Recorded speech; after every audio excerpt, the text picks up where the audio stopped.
Do you have wisdom? Do you have expertise? Do you want to share it with the world, but you just maybe words aren't enough? I very much felt this way, and if you've ever seen an episode of EA interviews, clearly I didn't lack on the visual, and it's so important. And if you haven't, go to eainterviews.com. Every single one of these episodes, if you didn't know, I've filmed on video. And visual is, I believe, where people connect the most. Short of being in person, it's the best way to do things. And I'm super excited to have the CEO and co founder of Exchange Approach here, John Berghoff, because he's going to be talking to us about this and why it's important, the art of design. I'm going to bring him up right after we thank our sponsor.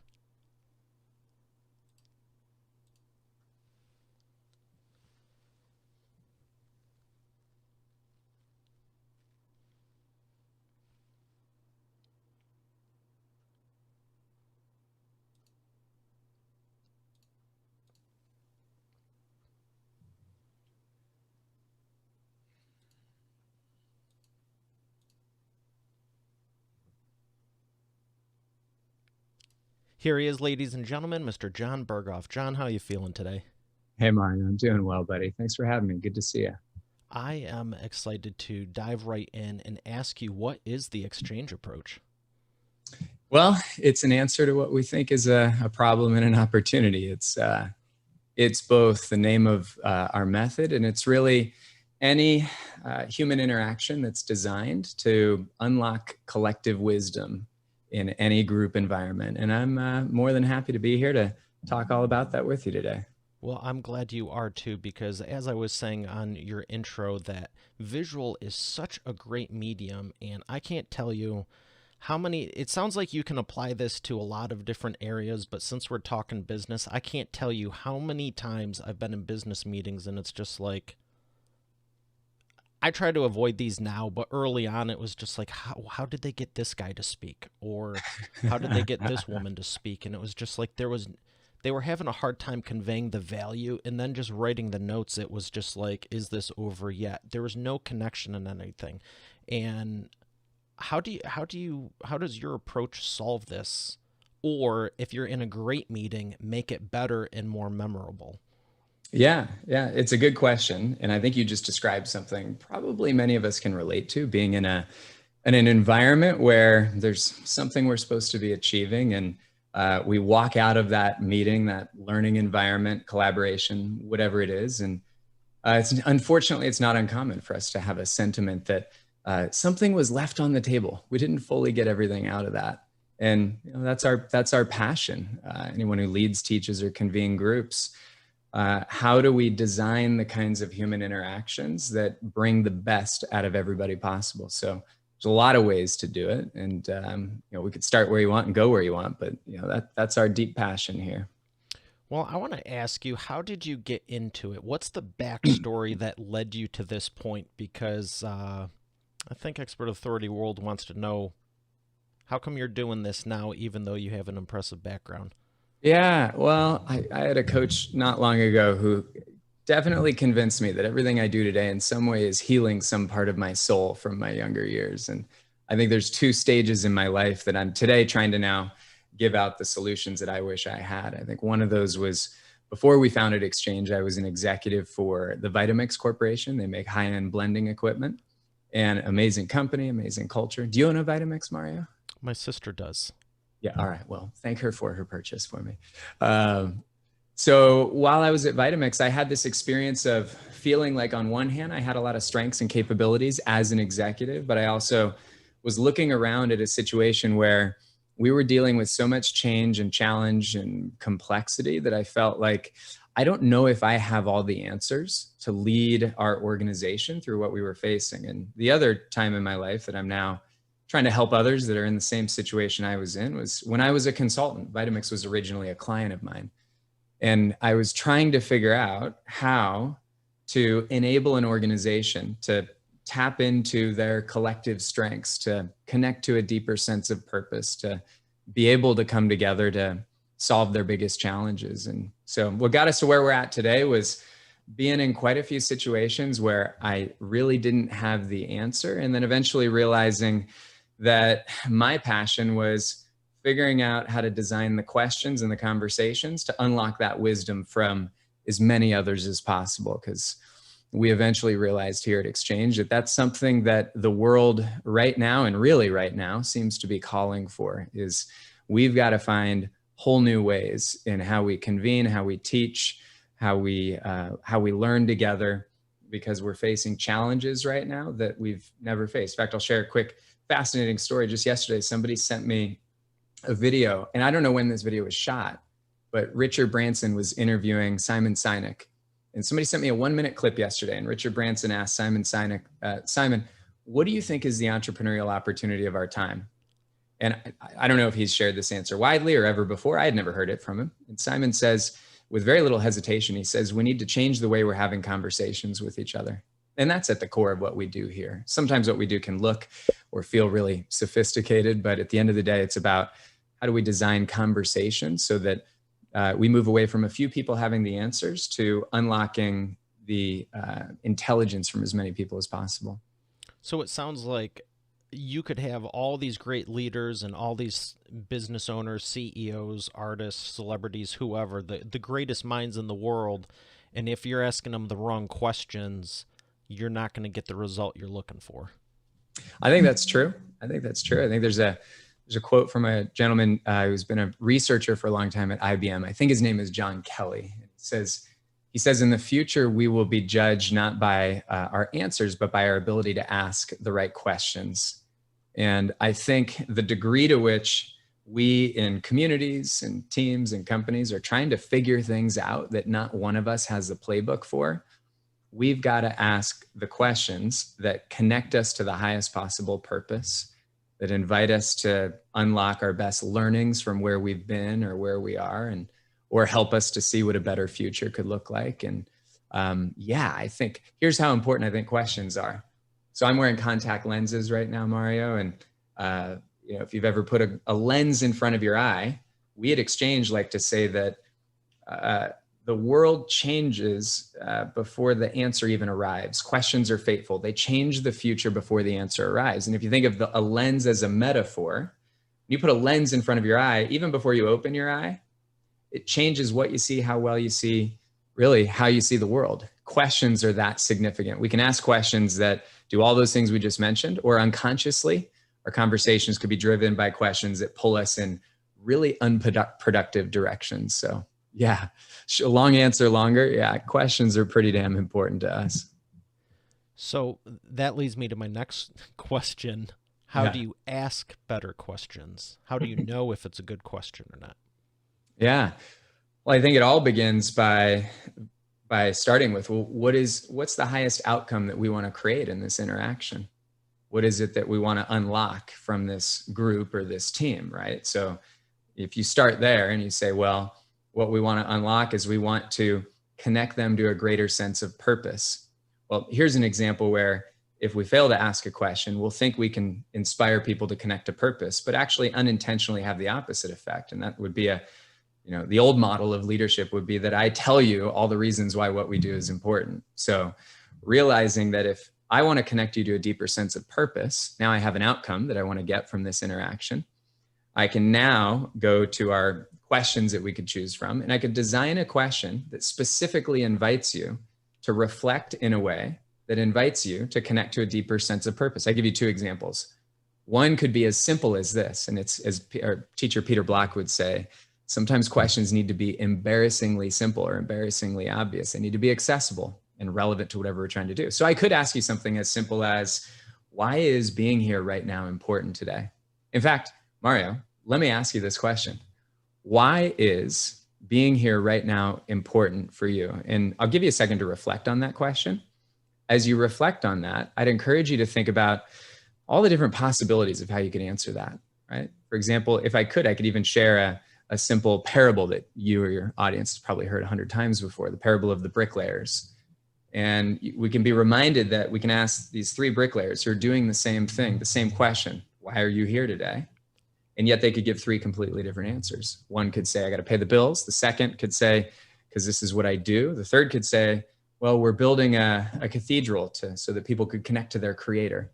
Same question, completely different answers. So holding that little parable in mind, what would be your second or even third or maybe even your fourth bricklayer answer to why is you and I being here right now important for you? If you don't mind me turning the question back to you, what comes up for you? Anything that emerges? That is fantastic. And I had the answer even before you shared the parable, but when you were sharing it, it made me smile even more because for me, God gave me the vision for this show years ago. And my goal is to connect the planet and exponentially elevate the identity of humanity. And I treat every episode as a piece of art, if you will. And I know that it's a evergreen little capsule that, you know, whether someone's listening now, watching now, or 5 years or 10 years from now, it can, like you said, exponentially change the direction of what they're doing.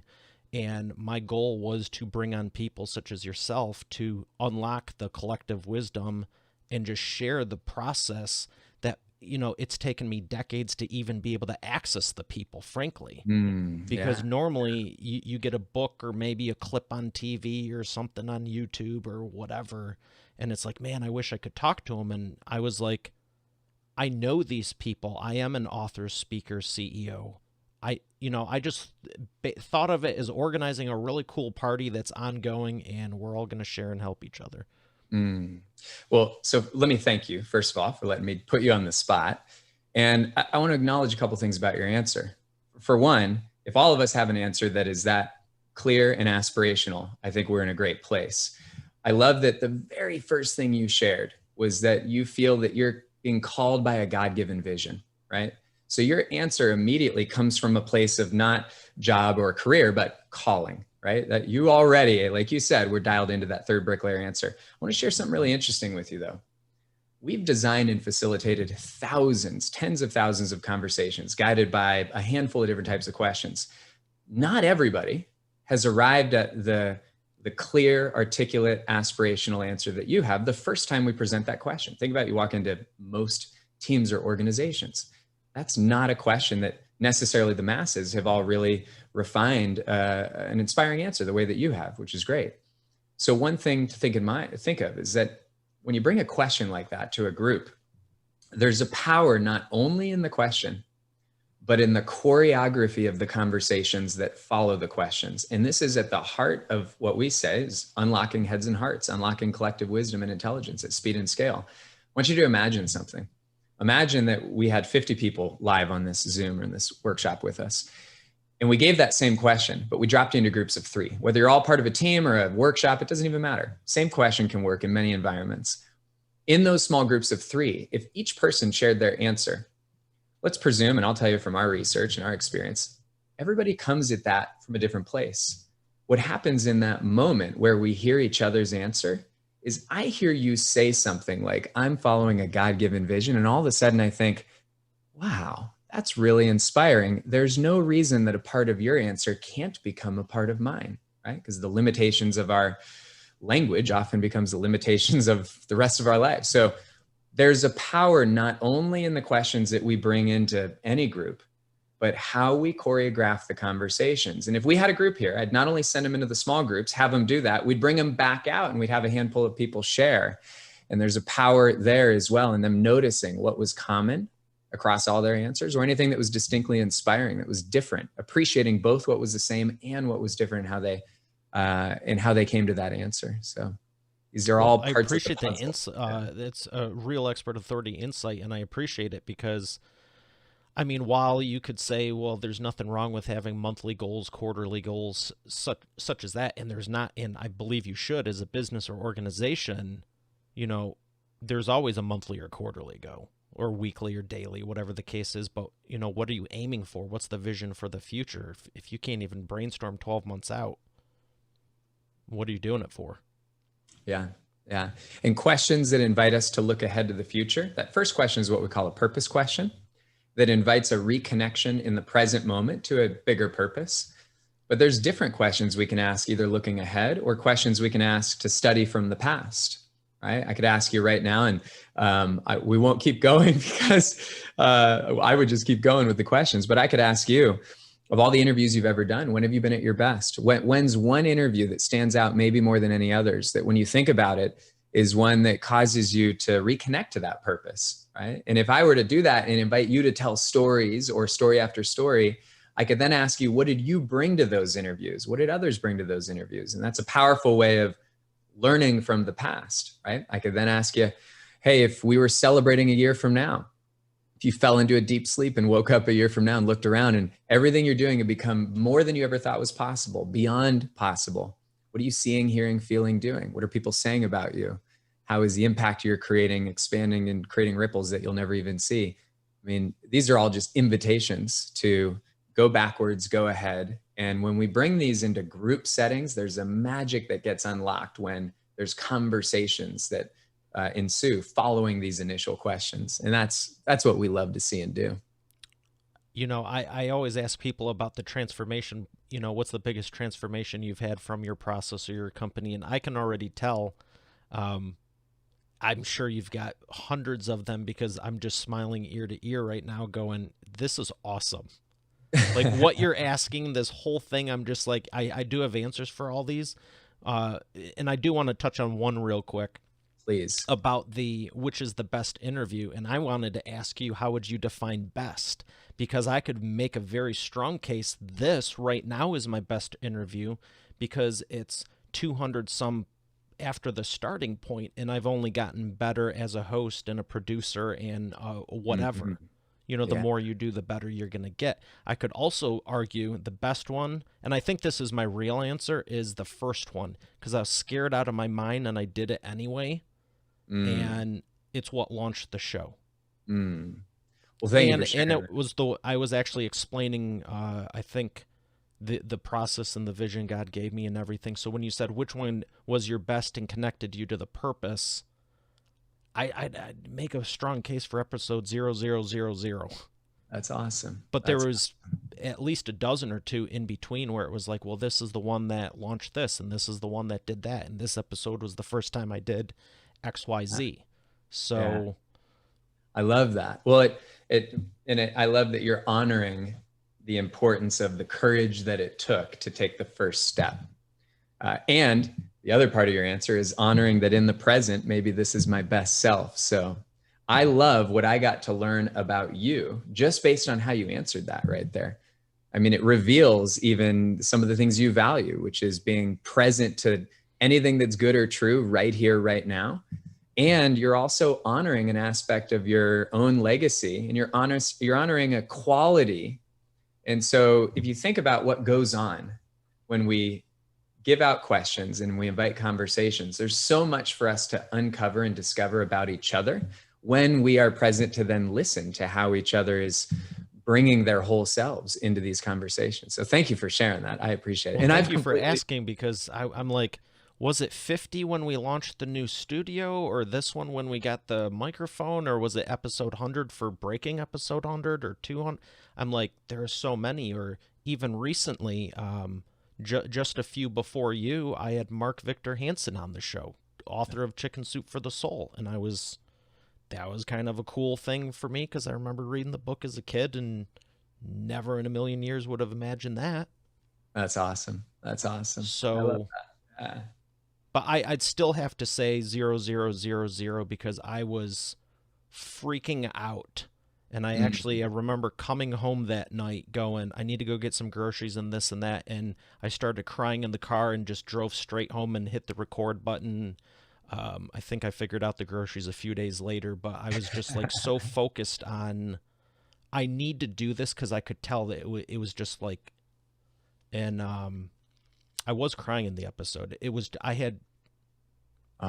so powerful. It started the ball, and then after a few of them, it got easier and easier, and I've been changing stuff and stuff like that. It's way more refined now and smooth. And the first 10 or 12, I even had to look at the questions. You know, now I know what to ask you, but and sometimes I throw in stuff where it's just like, I'm just going to ask it because it's my show and it wasn't on the sheet, but I'd encourage anyone to do it hundreds of times. You'll get better, but you got to do the first one. Yeah. Thanks for sharing that. Thanks so much for sharing that. And forgive me, I've long lost track of if there was a question that you had asked me. Well, I'm going to ask it now, and it's a perfect segue because, like I was saying, I could feel the transformation. And I love it when my VIP guests do this because PJ Dixon did it in early on, and I go, "Can you do the exercise real time?" He goes, "If you're willing to." I'm like, "Heck yeah." And it's so, Yeah. I literally can feel it right now. So thank you for asking it. And I felt part of the transformation. And the question is, what's your biggest transformation out of all the people you've helped and everything? Where was the biggest? They were over here and you took them to a new place. Oh gosh. Yeah. Okay. Yep. You're right. There's so many. There's a few that come to mind. I'll just start with one here. Last year, we were invited to train the top 200 or so, 250 master faculty members for the Keller Williams organization, the real estate company, probably familiar. And they pride themselves, and they're known in their industry and outside for being a training organization. And what an honor for us to be invited in to train the top trainers of an organization that's such a human-centered, purpose-driven organization like Keller Williams. And I'll tell you, it was a seminal moment for us for a particular reason, because I was invited in by a dear friend, Jay Papasan, the author of The One Thing. He's the VP of Learning for Keller Williams. And Jay said, "John, we want you to come in and do a half-day session and teach us how to unlock collective wisdom." And I said to Jay, and now he knew me and he knew about our method. So I said something that he understood and he okayed. To a lot of other folks, it would make no sense. I said, "Jay, I'll come in and I'll do a half day. And thank you. It's the highest honor to be asked. Under one condition, I will not be teaching anything." And, he laughed and let us come in there. But I'll tell you what we ended up doing. We had 4 hours. We're in those 4 hours. I presented 4 questions spread across 3 different conversational choreographies. And these are questions that invited them to connect to a sense of purpose. These are questions that invited them to explore stories and lessons from the stories of when they've seen learning experiences at their best, because that's what they do in their profession. These were questions that invited them in teams of different size to not only share their stories of when they've seen a learning experience at its best, but to study the stories and then to decide what are the factors that led to those, and then present those lessons to each other in front of the whole room. And through all of these conversations and interactions, I spoke for no more than about 13 and a half minutes. And the only time I used was to get the questions out there and the instructions. And long story, a little longer, part of what made that experience so deeply meaningful is not only the heart of that organization, but it was rated, we were told afterwards, the highest rated training in their company history. And in fact, we're training them again next week. We're coming back to show them how trainers and leaders and teachers can use our method digitally. All this stuff works really well. A lot of it even better on Zoom. It's amazing. And that was a seminal moment for us, because oftentimes we'll go in, we'll facilitate, but then we'll tell them what's going on behind the scenes. Here it was, no, we want to prove a point that the wisdom is in the room. And that when the sage on the stage is willing to be the guide on the side, that when the idea of leader as hero is willing to be leader as host. And when we can go from this idea that what people need are all of my answers and all of my knowledge to, no, I'll use my wisdom to design the questions to unlock their knowledge. It was one of the most beautiful proof points, and we've seen many, but it was just one that always stands out for me, Mario, is one that reminds us that what the world we think is begging for today is for experts who want to unlock expertise in others. And the cool thing is, we believe there's no reason for anybody who leads, teaches, or convenes groups to not lean into this art, this science, this practice of designing interactions that bring out the best in others. So that's one that stands out in a really big way. And I could share more, but I'll stop at that one. Well, I appreciate you for sharing that, because I'm totally on board with, there's so many people that are experts, but I think a lot of people have the answers they're searching for, but no one ever bothers to ask them. It's just, here's another book, read this, do your homework, be here at this time, do that thing. When you give people the ability to think, it's huge. So I want to ask you, where can people learn more? This isn't the end, but I want to make sure people, I know they're clamoring right now. Where would you like them to learn more that they can? Sure. Well, we've got, we give away, we believe the idea that the energy of information is seeking to be free. So we're somewhat unconventional, although I'm seeing this has become more normal, which I think is a good thing. But we've got a book, an ebook. If somebody goes to Exchange Approach, the letter X, the word change, exchangeapproach.com, and then EAE, We've got, for the expert authority effect, we've got an ebook just for your audience that actually shares with them all of our frameworks. We give it all away. All the questions, the conversational, or it gives an example of the most common conversational choreography we use. Gives you an example of 4 question types and I think 16 different examples of those questions, and even a script of how to lead a group through this process. So go grab it. And then of course we have workshops that I do once a month where I lead people experientially at no cost through this process. Firsthand, I lead those.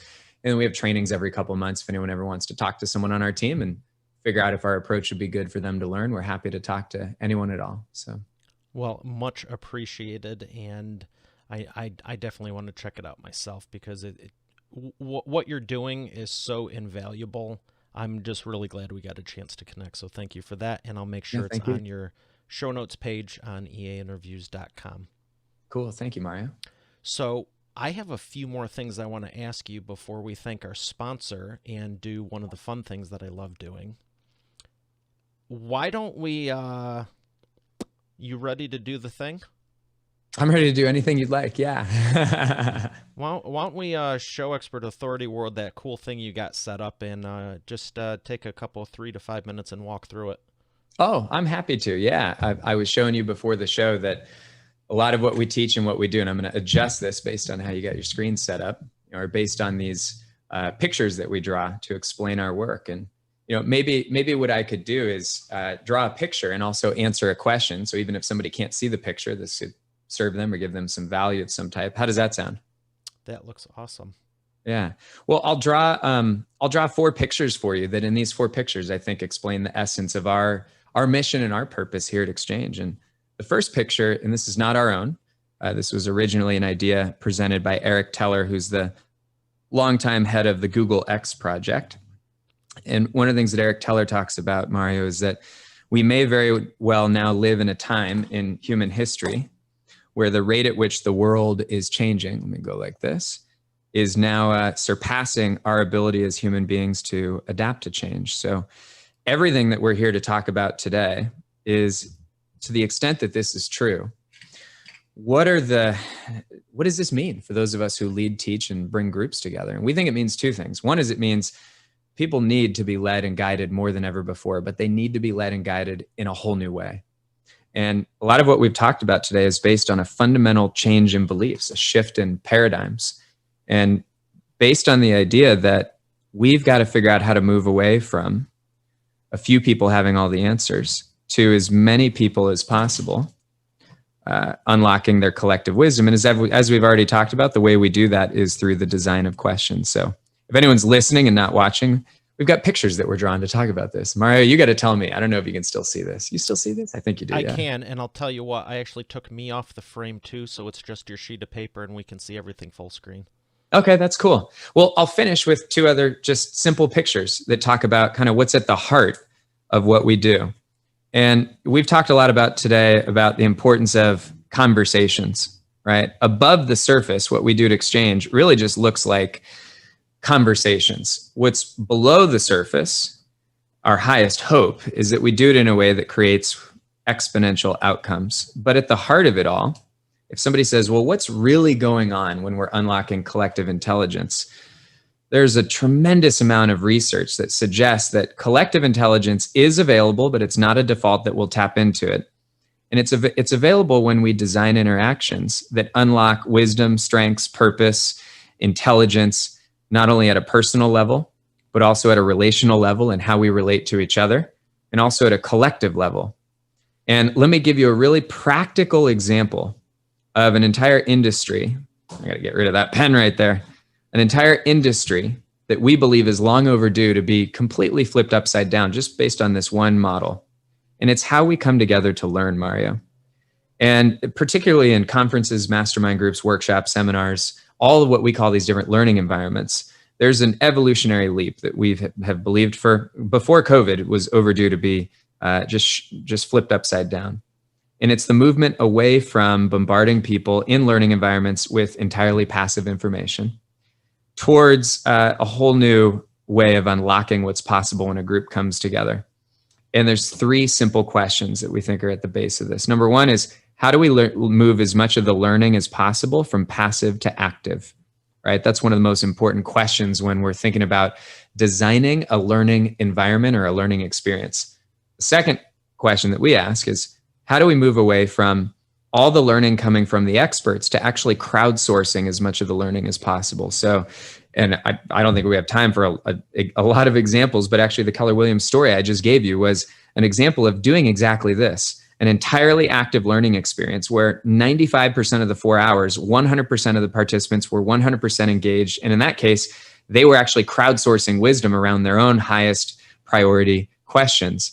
There's one more big opportunity, Mario, that I think is it's something we haven't talked about today, but I think it's one of the most important questions that we can ask inside of any learning environment. And that is this: how do we design the interactions that we lead to move the focus, at least for a moment in time, if not for more, away from, hey, we're here to serve the individuals that are here to learn, to actually building a sense of community? And what we're seeing is that the learning communities of the future, the trainings, the workshops, the industry conferences, the sales conferences, the learning environments of every imaginable type are the ones that are figuring out how to design experiences, Mario, that deliver on all three of these simultaneously. And that's our passionate exchange. When we're in a learning environment, when we're working with a team or an organization, it's a slightly different set of questions, but a lot of this still applies. And just one more thing about that sense of community. And if you want to pull off the pictures here, you're welcome to. But one more thing about that sense of community. You know, right now, you and I are here on Zoom, and that's great. But the whole world has been stuck on Zoom. And that's symbolic of actually an underlying problem that all of us in positions of expertise and authority need to really pay attention to. And that is that the fabric of our civilization right now has been shredded apart. And that is social cohesion. All the institutions and places where people would be eye to eye, heart to heart, belly to belly. And this is great. And we do all of our trainings and we're doing all the things we do right now on Zoom. And we never would have thought this was possible before the second week of March. That being said, we think it's really important to ask the question, even if we're stuck on Zoom now or for a while, how do we facilitate interactions that don't just strengthen the content that people get, but build connection and ultimately a sense of belonging, right? That we believe is one of the more important questions to be asking when we're bringing folks together in all these different environments right now. So thanks for letting me draw some pictures. I thank you so much for doing it, because I was watching the whole thing and I'm like, this is fantastic. I wish we did have more time. And I have, like I was saying even before with that transformation question, I was just like, yeah, this is going to be hook, line, and sinker with him. He's probably got hundreds of stories. So thank you for sharing your wisdom with Expert Authority World. I'm getting a lot out of it, and I know they are too. I have one more question, two more. I'm going to ask you something. So this is the fun part before the sponsor. All right. And it's called the Wheel of Whatever. And my question for you is, what question would you want to ask someone, and it can be anyone in the world? It could be. So you can ask anyone you want, whatever you want. What's that question? Gosh, well, it would be a question I'd want to give to any one of, or if I could cheat, all of my 3 children. Okay. And it would be something along the lines of, and I've got a 10-year-old boy, a 9-year-old girl, and a 6-year-old boy. And it would be something along the lines of, what do you want to do this weekend that would fuel your heart's desire? What would you love to do with Dad this weekend? That would make you smile more than anything else? I think I know what some of their answers are, but I just love the look on their faces if I get to ask a question like that. That's a great question, and I love that you have the opportunity to ask them. Hey, thank you. I will commit to asking them that question, and I'll follow up and let you know what they say. I sometimes do open-ended stuff like that, and, I'll say a CEO, a celebrity, whatever, and I love it when people talk about family, and seriously, the great thing is, they, where they're at. Yeah, yeah, yeah. They're the greatest teachers of all. All right. Well, thank you for answering that. We're going to go to thanking our sponsor and come back for the imperfect action round.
And we are back with the imperfect action round.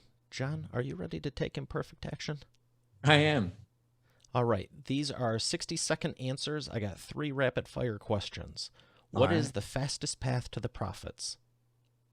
Curiosity. Excellent. Number 2, what is the biggest problem you see your prospects making and the fastest way for them to fix it? Mm. Ask me that question one more time. What is the biggest problem you see your prospects making and Yeah. the fastest way for them to fix it? Thinking that they need to have the answers, and the fastest way to fix it is to figure out the questions for them to bring to those who they serve. Excellent.